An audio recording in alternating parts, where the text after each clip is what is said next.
আমি ফারিয়া। একদিন চাকরির ইন্টারভিউ দিতে ঢাকায় যাচ্ছিলাম।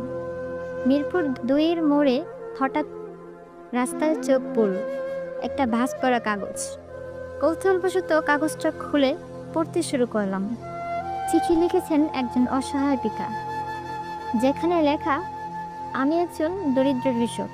আমার ছেলে অনেক কষ্টে পড়াশোনা করে এবার বিসিএস পরীক্ষায় অংশ নেবে। আমি জমিতে কাজ করে ফসল বিক্রি করেছি, এমনকি আমার জমি বন্ধক রেখে কষ্টে সস্তে ছেলের পরীক্ষার ফি জোগাড় করেছি। কিন্তু দুর্ভাগ্যবশত এই পথ দিয়েই টাকা হারিয়ে ফেলেছি, যার কারণে এখনো ফি জমা দিতে পারিনি। তুমি যেই হও না কেন, যদি টাকাগুলো পাও, দয়া করে এই চিঠির ঠিকানায় পাঠিয়ে দিও।